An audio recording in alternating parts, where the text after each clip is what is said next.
Hi everyone in academic writing class. Welcome to the week 2 video lecture. In today's class, we are going to talk about two different grammatical aspects that we have to focus when we are writing academic paragraphs. Okay, we're going to talk about adjectives and we're going to talk about prepositional phrases.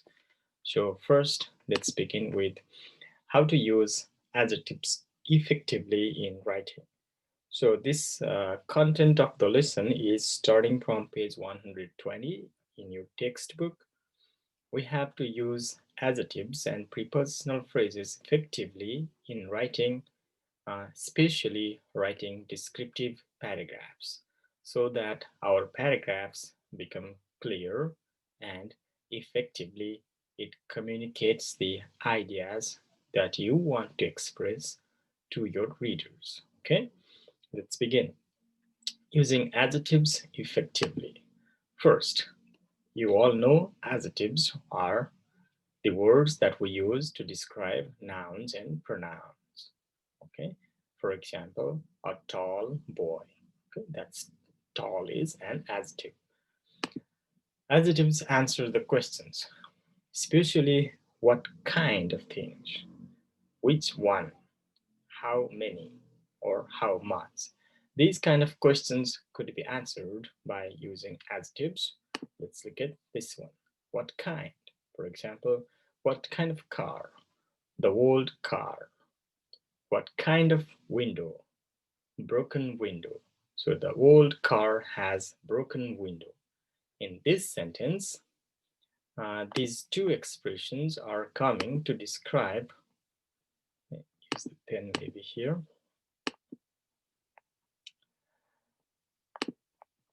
In this sentence, this old comes to describe car and broken this comes to describe window. So old and broken are adjectives. Next, he's smart and funny. So what kind of man? Smart man and funny man. Okay, smart and funny. Next, which one? Okay, comes to answer the question which one? The red dress, the fourth chapter, the white dog. And the next question adjectives would answer is how many or how much. For example, how many students?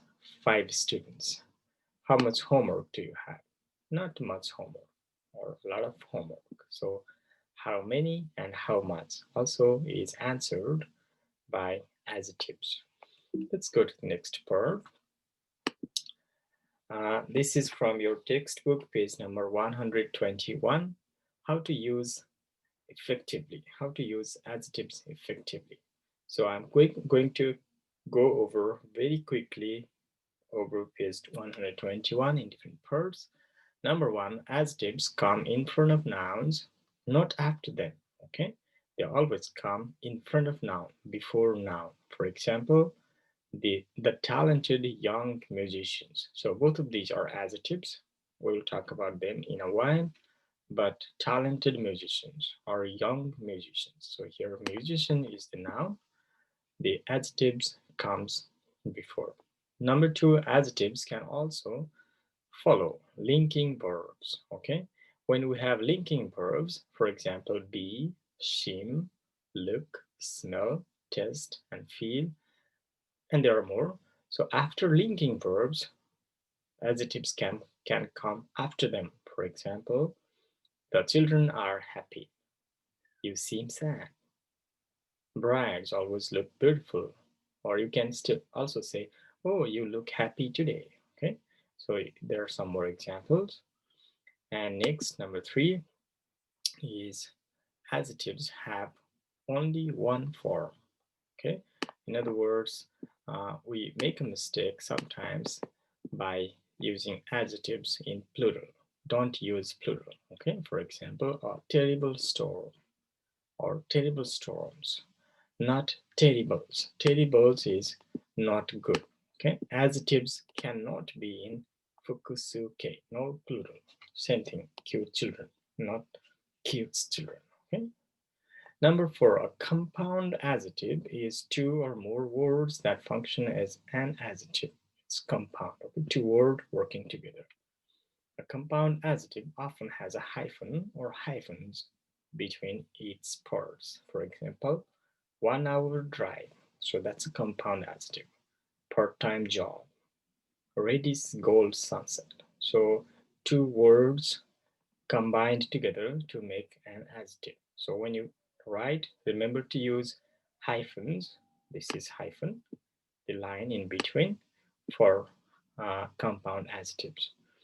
In compound adjectives with hyphenated number noun combinations, okay? Number and noun combination, number and noun combination.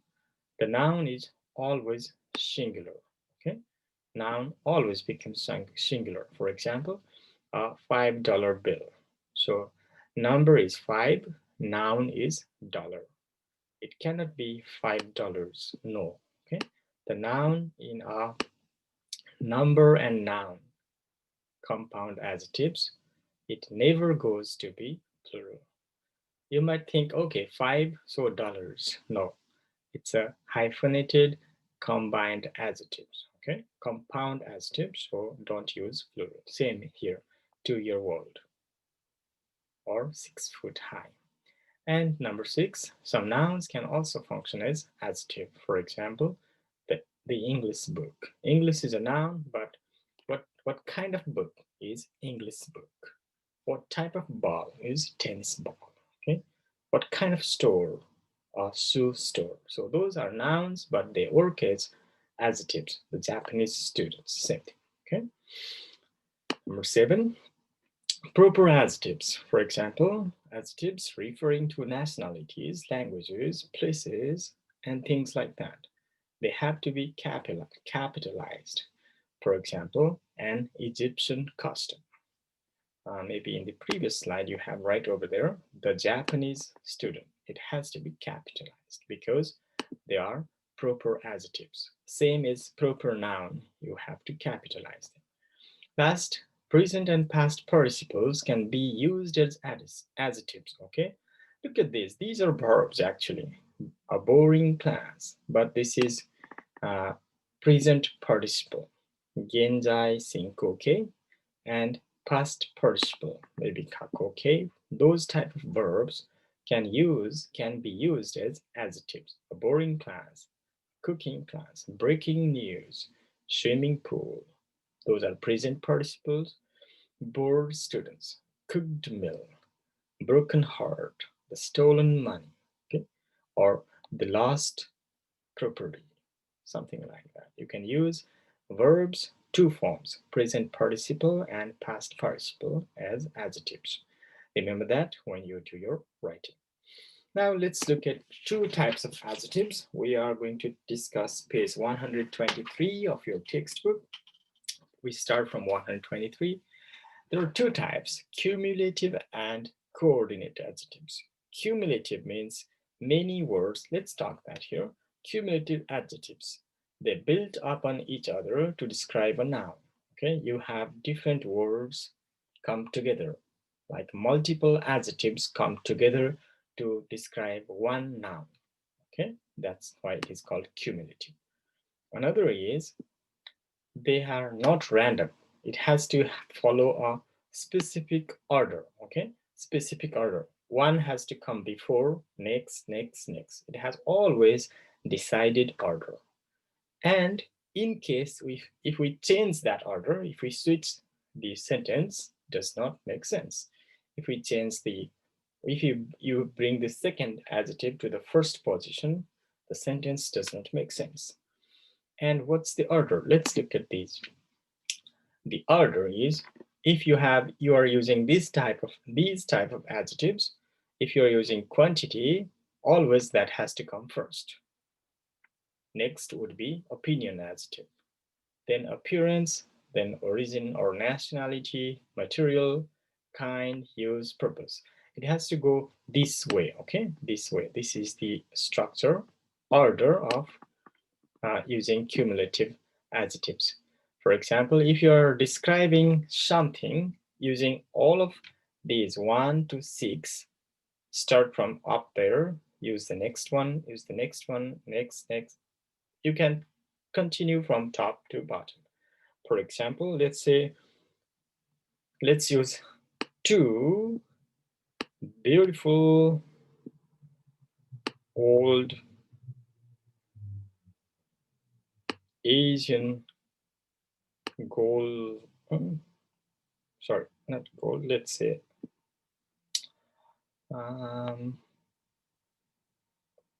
let's use this one. Let me write it over there. I think I can write here. So let's say 2 beautiful long European silk. So this is one sentence, but in this sentence, what we have is we have different adjectives we use. We started from using 2 beautiful long European silk and waiting. Up to here, we've been using adjectives. 2 beautiful. We used long. We used European. We used wedding, and we have noun dress. So these all come to describe dress. Similarly, if we are using something other, for example, let me try using laser pointer over here. So let's use many over there. Let's use many interesting old Asian gold chains. Let's write that as well. Then you can see the difference.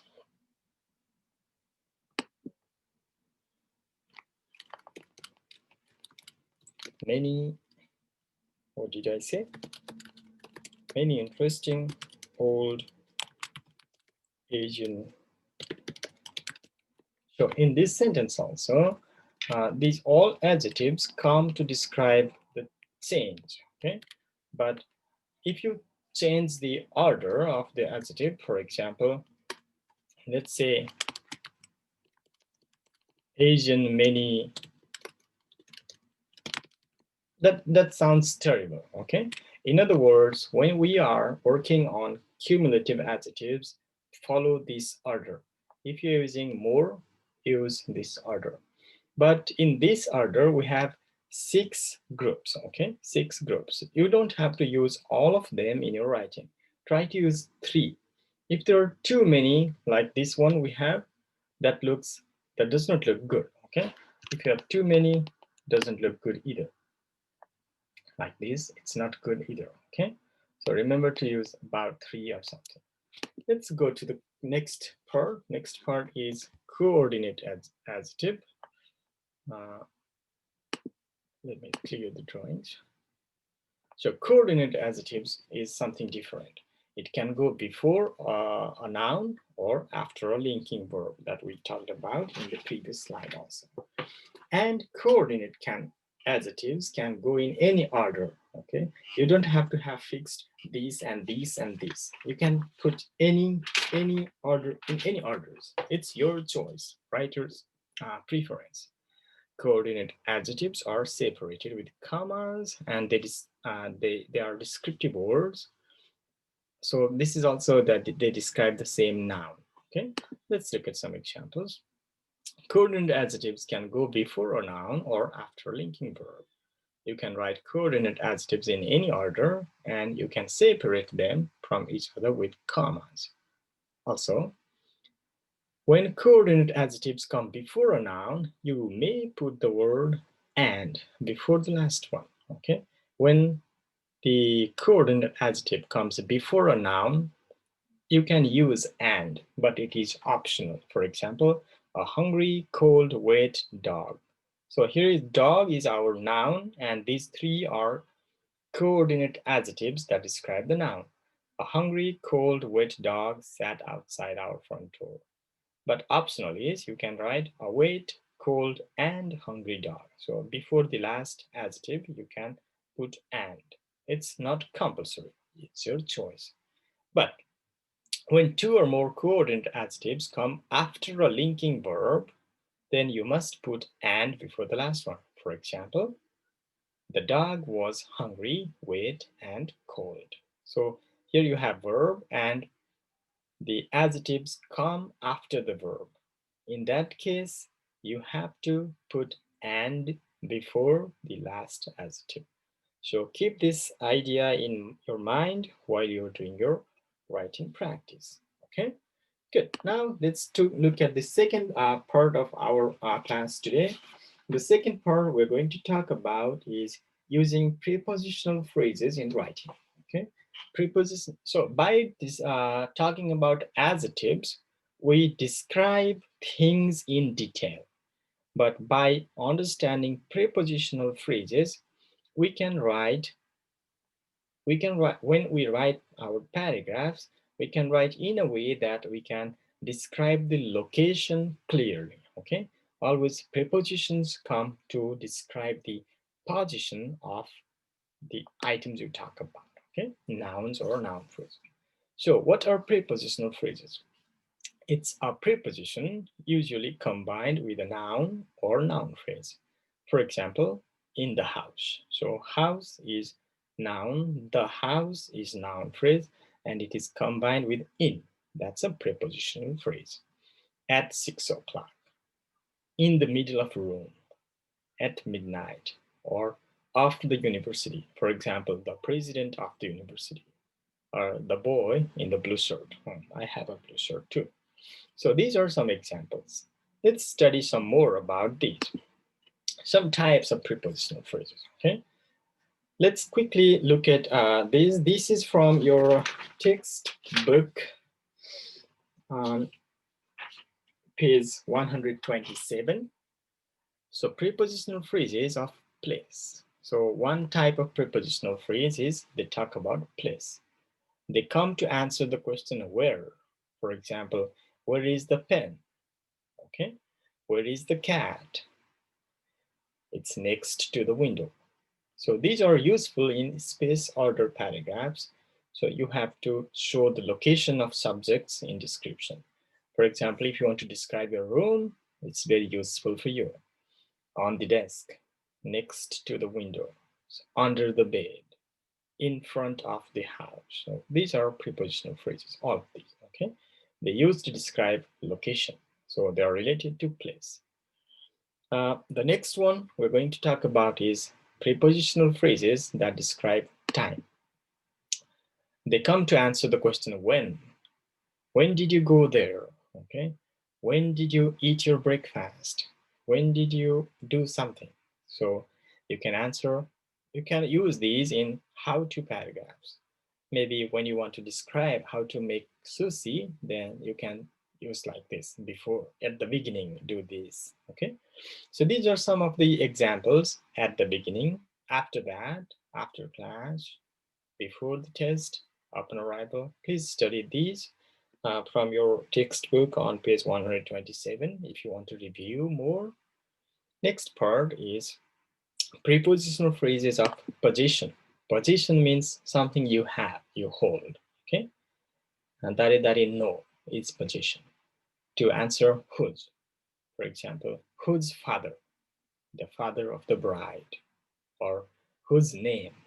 The name of my boss. Okay? The colors of the rainbow. The director of the company. The students of my class. So to answer whose. And some other prepositional phrases, they describe or identify someone or something. They answer the question, which ones? Okay, which ones?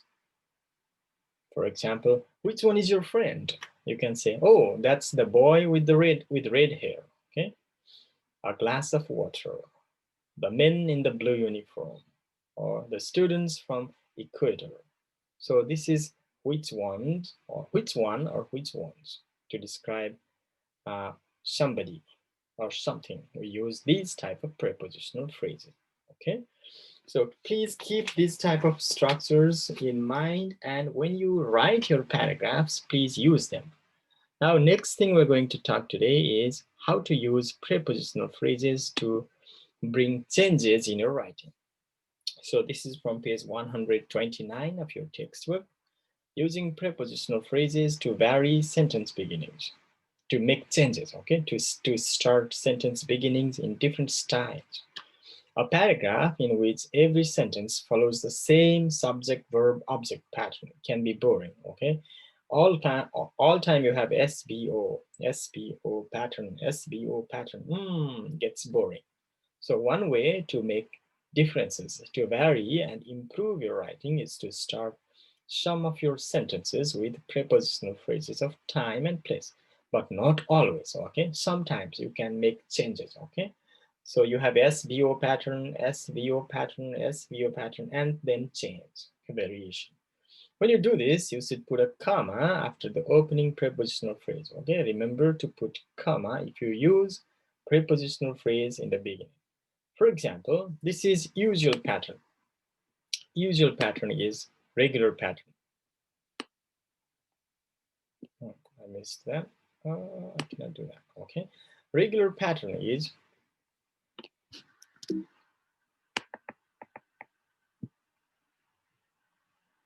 where did my mouse go? I lost my mouse. Let me get that mouse back. So regular pattern is let me use my pen here. So this is regular pattern. Get 8 hours of sleep before a big exam. So in this regular style, we have prepositional phrase over here, before a big exam. Sorry, that's bad handwriting. Now variation is a change. That means bring the prepositional phrase in the beginning, before a big exam, then put a comma over there and put that at the end. Get 8 hours of sleep. Next, again, I keep snacks in the second drawer. Now to make changes, it is stylish writing, kind of kakoi writing, okay? In the second drawer. So this prepositional phrase comes to the beginning, I keep snacks. That's another way to make changes in your writing, okay? Now, here are some more. You can also vary the pattern in sentences that contains there is, there are, and there was, there were. Again, add a comma when you move a prepositional phrase to the beginning. Same, there is a secret hiding place under the stairs. Same style, okay? Under the stairs, that's a prepositional phrase. Take it to the beginning. Under the stairs, put a comma, there is a secret hiding place. In the park, there are several kinds of trees.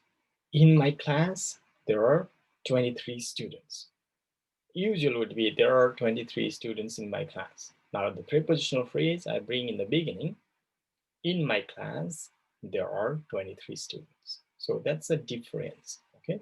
Different in writing. Next, one more about prepositional phrase.